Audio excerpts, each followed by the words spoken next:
Ben and Tina, take one. All right, so here we go. Our inaugural episode. So exciting. So exciting. If you don't know us, this is Tina Fleming, my associate and partner in crime with Leaders Forum, and myself, I'm Ben Regal. And we thought it would be a good idea to take this a step further. I started doing interviews, remember? Yes. And I got this crazy idea. I don't even know who I got that from. I stole it from somebody. Did. all the best ideas come from yeah, exactly. Come somewhere. So my friend Matt Demarest started doing one for Michigan football or something, and I thought these guys are dorks, but it was a cool idea. Right. It was just through web or whatever. Right. And I was like, I should do that. So I called my friend Jeff, and I was like, Jeff, let's do something. He's like, cool. And of course, Jeff is I don't know if you saw the video. I did. But Jeff it's like Means. Jeff Means, he's Shout out. It's like a blue, he's there's a super bright blue behind him, so he looks like an alien in it. But I mean, I didn't know any better. I mean, I feel like it's Means. Isn't that a compliment? Yeah, I mean, that's true. He's kind of like an alien. And if he's listening, I'm sure he's listening to this, so that should be good. So we're going to launch an actual show, and part of the thought was, my thought was that I wanted to do something. I just think there's almost no content out there for Revenue Cycle. Right. And I don't want to just talk about Rev Cycle. I'm going to talk about business and life and weave that in. But I think it's like the market is flooded with it's sales, and it's just whatever product they're selling and rehashing that stuff. And I think it's there's no real what's really happening with some of these something people. That's sort of agnostic, right? Not selling, not right. That's trying to push Revenue Cycle forward, which is our goal with the Leaders Forum always, to drive innovation. Right. And I think this is definitely an untapped space, simply because nobody else has thought of it yet. I don't know. There's people doing get in there podcasts. front? There's people doing podcasts. I think I just want it to be I think people are tired of the everything's great, or it's just one topic and it's tell me what you're doing. It's Right. I think it's how can we do a real? You're gonna notice this is unedited, people. Oh yeah, It's unscripted. A lot of people all the interviews you're gonna see. I haven't told them. I haven't given them a list of questions. Right. And most of them hate this. They hate I that. think it keeps it so fresh, though. But I don't want it to be Yes. I want it to be we're having a conversation. We're talking about stuff that you're dealing with. Right. Or that you've experienced, and just it's trying to figure that out. I think people are much more interested in that concept. So that's the idea, is that as we continue to create a community, which I want to talk more about. My favorite part. Yeah. I think this is just one of those aspects that I'd like to get in front of people and have as a mode that every week we can kind of bring something new. Right. Well, and I think the more it helps everyone get to know each other, as that is another goal of ours, is to continue to build that community, as you just brought up. I think the more familiar we can get people with each other and comfortable almost before they walk into the room, it definitely has some power there. Well, I think people only seeing these, whoever is the latest person, like Scott Becker, they're only seeing those people, and those aren't real. Right. Those are real versions of themselves. We are nothing if not real. Nothing if not crazy. So here's the name. I know we've talked about this, but we're going with My Good Friends, which has a story behind it, of course. So I know you want to tell this story. I do want to tell this story. So about 13 months ago, 14 months ago, we had our first Leaders Forum in Charlottesville. No, Charlotte. In Charlotte. I'm just making things up now. In Charlotte at the Ballantine. It was beautiful. And as Ben introduced each of our speakers, he introduced every person as, this is my very good friend, XYZ. This is my very good friend, XYZ. Until we got to he who will not be named. No. You can say. To Michael Mercurio. Ben was like, this is Michael. And then it became a running joke that everyone is Ben's good friend, which I think is absolutely true. I think it's how I raised my children, right? Strangers are just friends you haven't met yet. Well, I think actually David Unger from Blue Tree actually shouted. Yes. As soon as I did it, he was like, I guess Michael's not your very good friend or your good friend. And I was like, oh, I'm busted. Everyone's dying. I think that speaks to the certainly the atmosphere of the event. There's a comfort zone there. In my defense, I mean, I do tend to exaggerate. So there's that, that part of me who is exaggerating a little bit. But I genuinely have made so many friends over the years who I would consider, even if they're colleagues, like that they're good friends of mine, as in like, I know that I could call them and they'd be willing to help me in some way. Right. And Michael is now that for sure. So I believe he's on our advisory board. I believe he's also my very good friend. He's definitely a good friend now. So Michael, if you're listening, we're sorry. I think we'll give him like an extremely good friend. It was a slight on my part. It's a slight. He gets his own. So that's what we're going to name it. We'll kind of like musings around, conversations around revenue cycle, I said business, and I think life, as we know that just weaves into kind of everything, and we shouldn't shy away from it. I think it's important that we talk about those things. So I thought it would be good. I don't know, what do we want to talk about next? The forum? Shall we talk? I think we should talk about Leaders Forum. Okay, let's talk about it real quick. I think we had a great call this morning that was really, I think, emphasized both what your vision was originally. So maybe that's a great thing for you to talk about, and then we can talk about all the things that I really like. So you. Well, those are more important for sure. I know. Well, so if you haven't heard me talk about this, and if you've had, probably anybody who's had time with me has heard this, but, we spent, Tina and I and our good friend Doug Lang were selling consulting services at another company, and which is like the worst thing in the world to sell. It is. I mean, honestly, super ambiguous. I can't think of anything worse because most people have like a product. We had like, I got to convince you have a problem, which is like a huge problem by itself. Yes. And an ego thing. And, so you either like come pretty progressive and you're like, I know I can do better, or you're just like, well, I'm drowning and I'm going to die. So, so we did the rounds for like 3 years. Remember we were booths at at Becker's, HFMA. At AHAM. NAHAM. You went to HIMSS. We did Marcus Evans, Connex, which are speed dating services. Q1 speed dating service, right? At the very end. So I'm trying to think. There might be another one in there. So for like 3 years, we did all of those things, right? And I think I came away going like, is this it? Like this is what we've got for revenue cycle leaders. But what's more fascinating is the more people I talk to, as we've talked, it's like those people weren't, the leaders of big places weren't going anymore. And if they were, they would come and speak like at Becker's and they'd take off or do dinner and they would never see anyone. And so I just got to be like, well, this isn't the way this is supposed to work. Right. And I was disillusioned. I thought, well, it's like, HFMA has got all these members, right? Right. But what I think what's really happened is if you're kind of under a certain age or this time you came in to revenue cycle, or if you were in consulting and then you came in to be in a hospital, it's like you don't have a network. Or you have a network of other consultants who may or may not be in like your shoes anymore. Right. Or as a vendor, all the other vendors, but none of the leaders, right? There's a huge disconnect between those two groups. Almost like they're sheltering the leaders, and vendors are outside the circle. Well, I called today. She said, what did she say? She's like, oh, they're fun. I have fun at the events because the other vendors are fun. Yeah. And I'm like, yeah, we had fun too. Everyone told us Dixie was amazing. And so Doug and I went to Dixie, and it was like, basically everyone is getting drunk. Right. I was like, that's what it was. And it was like, was it Region 9? I'm never going to like make a connection here with a partner, like a vendor provider. So anyways, Region 9, New Orleans, big fan. Oh yeah, it was huge. It was great. This dance party, this guy named Ben, he's going crazy. Not me, some other guy dancing. And everyone, if anyone listening to this knows that, they actually know who I'm talking about. That's another subject. So I just got sick of kind of that world. And so part of me was like, well, we have to change the education quotient. Right.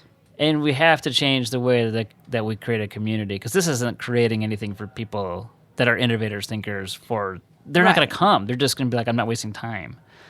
And again, nothing against those organizations. It's just that model doesn't work for everybody. Well, and I think from an educational standpoint, because I know that's a factor that you and I are currently working on, is that, I mean, how many times did you say this? They see the same speech on the agenda. in 3 years. I mean, I'll tell you, I saw it 4 or 5 times. Right. So and you didn't grow up in that space. No, and who are we educating? I mean, how many times have we heard like a point of service? You should be collecting point of service cash. Like, oh my gosh, are you serious? Like, if you're not doing that 10 years ago, I don't know what you've been doing. Like, don't come to this. Right. But we all know those things are like 2 years old because the time you have to submit it, we tried this, like, whatever. Right. It doesn't matter. My point was, like, I got so sick of it. And so what I started to do was just, like, start this topic of, like, hey, what do you think if I started this? Right. Ryan O'Hara and I, who's on our advisory board at Northern Arizona, him and I went to an event at Capio, actually, our friends at Capio, and they were doing these kind of like, I don't know, they were trying to do something similar, but it was like smaller, and they didn't always pull it off great. I mean, no offense to those guys are awesome, but it was like, it was okay, but it was like, Ryan was like, this is what we have to do. We have to do something like this. And I was like, yeah. So then I was like, so then I started testing it, and a few people told me I was crazy and that I shouldn't do it. But then the more we looked at it, it just wasn't producing. Right. There wasn't anything in the market that was like, oh, that's what they're doing. There's other groups that are doing C-suite level, but there's no one doing at a revenue cycle level, VP or higher, that kind of level, strategic thinking, networking, community education. And so, crazily, I told my wife, I was like, what do you think? I kept having dreams about it. I don't remember telling you that. Yeah, I kept having dreams. It was like, I kept kind of like, nah, I'm not going to do this. I'm not going to do this. And she's finally like, well, what's the worst that could happen? You know, I was like, I don't know. I guess people don't come. She's like, well, okay, then it didn't work. You'd be the rebel of the revenue cycle world. Like done and done. So then I I got Clay, who's in the room. He's doing sound for us, and Matt to help me with brand. And I was like, can you guys help me build this brand in like 2 weeks? It was. I think it was. I swear it was like 2 weeks. It was like 2 weeks. Yeah, it was ridiculous. They were like, what do you want this? I'm like, I got to get this hotel. If I want to have an event by May, I had to so I got the Valentine, which I'd been to before in Charlotte, and I started calling my buddies. I was like, look, like, you got to come to this thing because I'm doing this thing. But the crazy thing is like, I sold all 6 slots for for vendors to pay for it, like almost immediately, which is crazy. And I almost didn't have anybody from a leader perspective that was coming at the time. So then I found out actually the worst thing that can happen, I told my wife this later, I was like, the worst thing that actually can happen is that you sell the whole idea. Right. But nobody one shows up. Right. So then I got to figure out, do I pay these people back or like, what happens, So, but people did come and good people, like, great people. And so some of those people good friends. got all good friends. Yeah, all good friends now. They got psyched about it, and they were like, well, I can't remember if it was Blake. There's 2 people that came to us and was like, we think you should form an advisory board, and we're going to be on it, and we're going to help you get the right people and drive the right content. And so then I was like, yeah, I can't pay you, but that's awesome. And so they've been instrumental. They've been nothing but fantastic. You joined, I just had you come to the first one. Yeah, like a month. Help me. Right. Clay was there, Matt was there. It was like... The week before the event is when I was like, okay, we're doing this. Yeah. Like, in it. And we did it. We pulled it off. And then the second one was suspect as far as how many people showed up, and we picked the wrong day. But it was still good, and then the advisory board kept saying, I'm going to keep pushing. In this last one, I feel like we're tipping point. Yeah, absolutely. Absolutely. It was amazing. The formula is, I think that's what we're working on, like the secret sauce, and I think we found out, like, we really hit on a good sweet spot this past event in May. So I think what is interesting, what I was thinking kind of about, like, this, like, why do the podcast or why do this video cast is like, or why do the interviews? I was, people are like, why are you doing these interviews? These are awesome. But part of me was like, one of the things we do, I've talked about a lot, is like creating at our Leaders Forum event in a unique way without most people knowing it's happening, is creating a situation in which people can be vulnerable. All Brene Brown stuff, right? I'm on vulnerability, which is, the most viewed TEDx thing. If everyone hasn't seen it, they should look at it. Or the new Netflix special she did. But I've been watching her stuff for a long time, and part of it is just around vulnerability, but also creating this, and we can put it up probably in on the video, but it's like the support challenge matrix, which I brought up several times to other people. And the idea there is that you, if you think about your organization or that you'd have this kind of like 4x4 matrix where there's a high-low of support and a high-low of challenge. Right. And organizations that are all challenge are usually stressed and like consulting, right? Sometimes consulting companies like that. Or support, which is if it's all support, no challenge, it's just like your kind of cozy culture. Right. You're creating this culture of like, oh, it's no big deal. Everyone will just love you. Come on. But that the real balance is in between somewhere. And I thought, if you can create that quickly with people in a group of people, it has to be small enough, right? We've talked about that. It's just being like, it's got to be less than 45 or 50. But if you can create that, then people could challenge each, peers could challenge each other. Right. And that's what I think is the magic. If there's any kind of magic in what we do. Like, I don't think I'm that great at content. I'm not a professional event planner. Right. We're coming along. You are. I mean, we're coming along. We're getting better, right? So, Absolutely. But like what we can create or help create is, and what I think we've done is created those situations in which we're really creating those opportunities for people to talk with their peers at a vulnerable level. Like, leave your titles at the door. That isn't. Right. I don't give a shit where you come from or how big Duke is, like how tall Scott Williams at, like right, or Karen, like UPMC. No one knows. Check in with Scott's LinkedIn profile and see if there's a photo yet. No, there is. There's a photo. I have confirmed that. But so like if you leave that stuff at the door and you're just trying to figure out and help each other, whether you're a vendor or whether you're a provider leader, and we limit the number of vendors just because we don't want it to be A&I again, right? Like a 9 to 1. So we don't want that, but. I think if you can do that, you can create such real change for people, insight that they haven't gotten. Right. The other thing I think I was unintentionally, but what ultimately has happened is not just people, especially with vendor partners who are thinking, well, we're coming to meet people and we're going to talk, and that's great and that's awesome and that's it's changing the game for them, but like they're actually taking 2 days out to think about their business because we're always like, what do you think about your business? Right. And I think that blows people away. They're taking 2 days to think about their business, but also it gets a little personal at times, Right. So and they get all that feedback in the focus groups, and the opportunity to get legitimate feedback in that environment that we've created, where you can be honest and frank and vulnerable, as you said. Right. Where else do you get that therapy? I don't know. We're calling it revenue cycle therapy now. Maybe we shouldn't change it to that. Maybe we shouldn't change it to that. But I think we charge extra. We charge extra for that. Yeah, that's right. We have Nate for therapy. We have Nate for just therapy. In case. You need someone to sit down. And just sit down with you. Work it out. But I do think that's an incredible experience that I don't see anybody doing that. Yeah. I don't see that. I mean, I think it's even hard. I mean, we talk a lot about the other conferences and what they do. I don't even think we are miles apart in what we do versus what they do. The small group, as you discussed, that atmosphere of vulnerability and communication. I mean, how many times have you felt alone at an HFMA event? Because tons.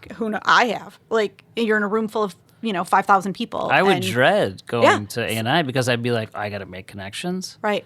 I got to find people I know. And I feel like I know a lot of people. Yeah. And I still would be like, I got to find people I know. Yes. And then see if I can connect. Am I going to have dinner with somebody, Right. Or we take all that away. We take all that away. Because guess who you're having dinner with? You're having dinner with us. Yeah, good luck. Having dinner Unless you're Mel, then you just disappear. But that's a different story. But we do make concessions for the introverts in our crowd. That's true. We're very intentional. We're very intentional with a lot of our direction.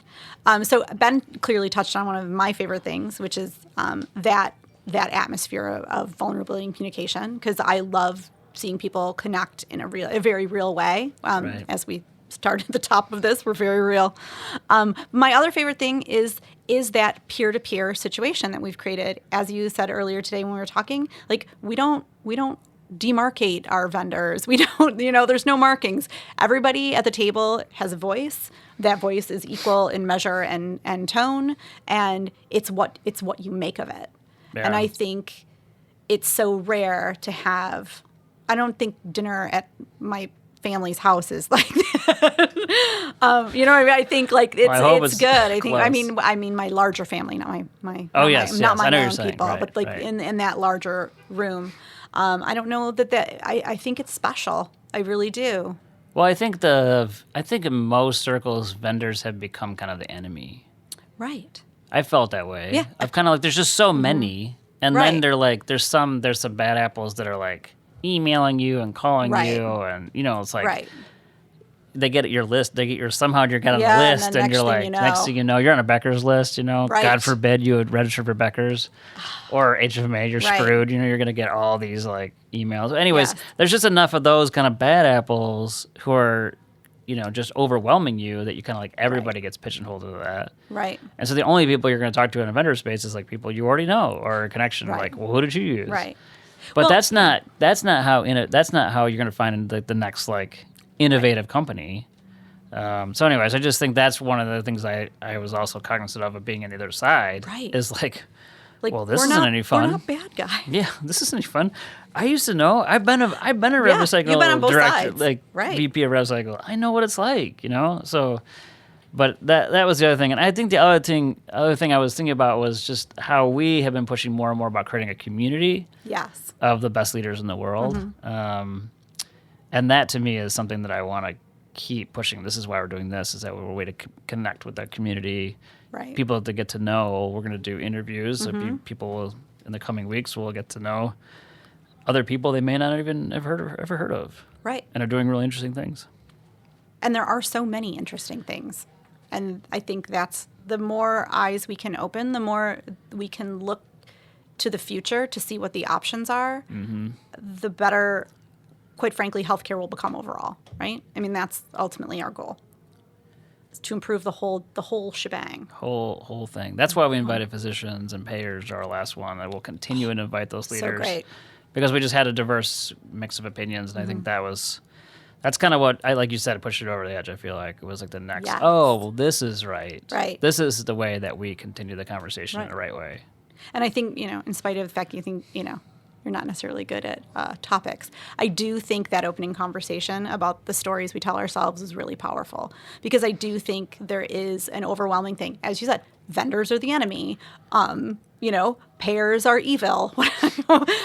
And physicians won't listen. Right, physicians won't listen. So the more we can break down those barriers and start seeing each other as human beings with goals that are very much aligned, I mean, that's golden. And we can put that talk up. I usually give like a talk at the beginning. That's what Tina's referring to, and it's not very long. But this time I did one around kind of some of Brene Brown stuff. I thought that was so great. We can put that up at some point once I get that from Brian. I think he owes me that video. Well, it won't be retouched. That's what we know. Cool. So our other big news is that we are launching a mini event. I don't know. I'm calling it a connector event. That's what I'm calling it. Yes. Oh, look at that. So I'm stealing that as well, because there's a group in town. Oh. Actually, Will Hellinger and Jen Nasinsky's group. They've done some connector events. So we're going to do one October 10th, we think, on a Thursday night. On the Thursday night. At Becker's. Yes, it's not Chicago. A Becker's, so it's not a sanctioned event. So don't tell Scott that we're doing something. But it'll be near the hotel. And the idea is that it would be kind of a, I think, 3-hour type of thing in the evening, cocktails, heavy appetizers. But it'd be a chance for you to get to know other leaders. And then we'll probably have a theme. Every one of these will have a theme.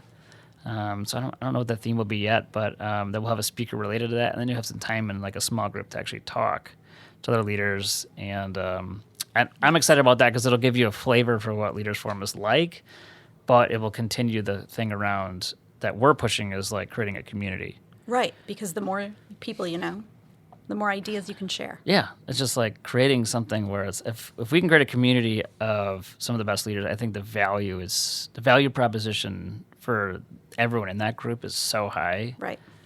I don't even know what I get out of it. I mean, people are like, "Well, what do you do?" Like, I'm like, I don't know. These are all side gigs for Tina and I. Right. This is not a full-time job. So they're like, I actually have a full-time job. People don't realize that, and they. So it's like I don't think I don't know if there's a bunch of money in there. I just think that if we create something, the value prop for everyone involved is so large that I'm interested in that. I'm interested in the conversation. No, I agree with you. Absolutely. I think that's one of the things. Like I just wrote an article on LinkedIn. I think you read it. It was great. Yeah. And I was like, when I forget what number 8 or number 9, and it was like, remember the reason why you do things, and what you just said really resonates with me because it's not about money. It's about something bigger, From the reason I've done things I've done is because I want to live my life the way I want to live my life, which isn't necessarily 9 to 5, which, this works beautifully.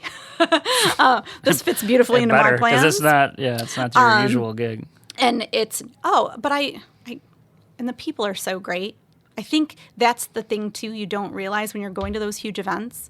These people that come to our event, our advisory board, our vendors, they are so great and so invested in helping us make this happen. Right. I think that is too, like, part of it. It feels like we're just part of something bigger, and it feels like the thing we should be doing right now. Right. Yeah. You've heard me say this, but I always say, like, if there's wind behind it, it's like, follow that. Mm-hmm. Feels right. So, yeah. So that's what we're doing. We're excited. Look for us in the coming weeks to be trying to do one a week. Yes. And we've already recorded a few, so this is going to look a little weird. I'm going to wear the same shirt in a couple, so it's fine. Just get used to it. Ben has many shirts. Just in case. And we're going to try to get on LinkedIn Live if they ever let us. We have to, like, apply. I told you that already. I know. It's unbelievable. So we're going to get on that. Screened. We're trying Instagram Live on another thing, so you may see that before it ever comes out. But we're we're very excited about this, and we hope you take a listen. So. Oh, and, registration is open. Oh, registration's open for Leaders Forum. For the fall event. We only have Leaders Forum. 12 spots 12 left? spots left. 12 spots. December 9 and 10 in Denver, Colorado. The beautiful Grand Hyatt. It's going to be awesome. Yeah. All right. I think we're good.